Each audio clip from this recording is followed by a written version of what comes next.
Morning guys, तुमचं सगळ्यांचं स्वागत आहे लाईफ ऑफ श्रेयाच्या चॅनलमध्ये. तर तुम्ही बघू शकता वेकअपसुद्धा झाले, मी फ्रेशअप होऊन फायनली बॅक टू रूटीन. तर आता चहा बनवायला घेते मी. ऑलमोस्ट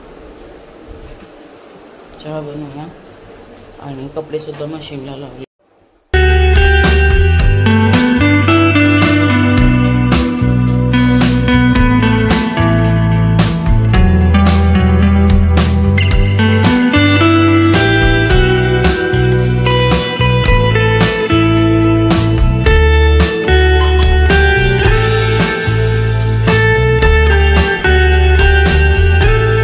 बाजूला मस्त चहा सुद्धा ठेवलेला, तर चहा बनवून चपातीची तयारी केली आणि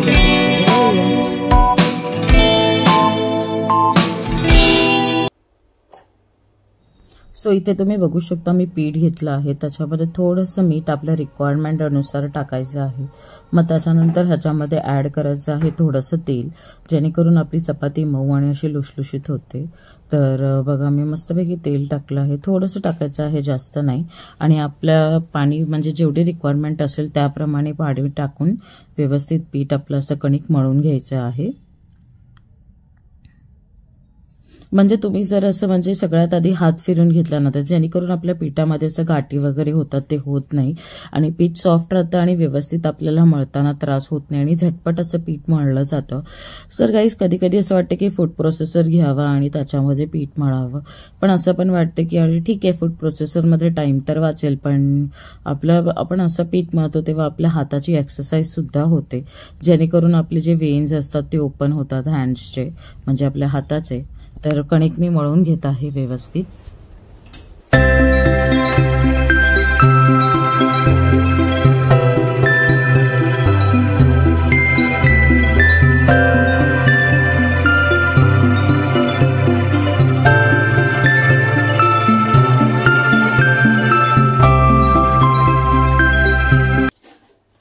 सो पीठ आपलं मळून झालेलं आहे. तर आता आपण मस्तपैकी मुरण्यासाठी ठेवू शकतो 2 तास, किंवा आता तुमच्या रिक्वायरमेंटप्रमाणे ज्यांना घाई वगैरे असते ते अर्धा तास सुद्धा ठेवू शकतात.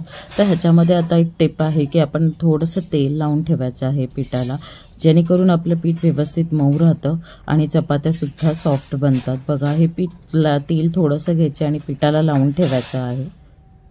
तर इथे तुम्ही बघू शकता की चहासुद्धा उकळून झालेला आहे माझा.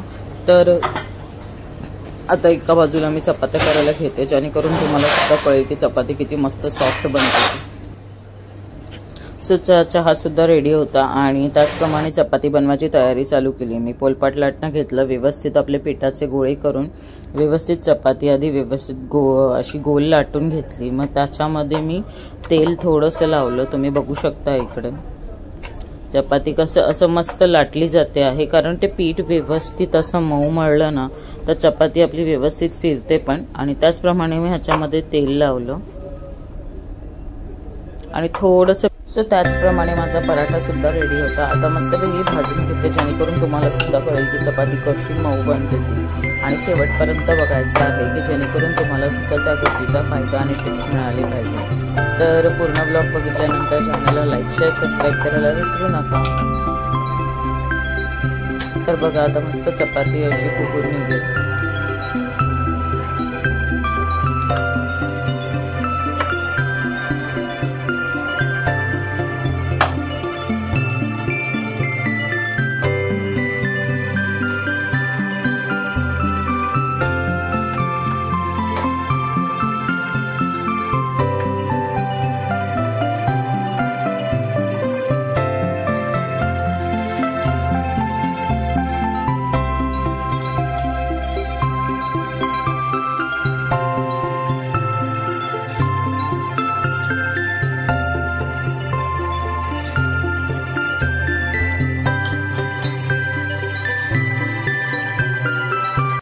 तर इथे बघू शकता आपली चपाती मस्तपैकी रेडी झालेली आहे. आता तुम्हाला दाखवते किती मऊ आणि सॉफ्ट बनलेल्या आहेत चपात्या, तुम्ही बघू शकता.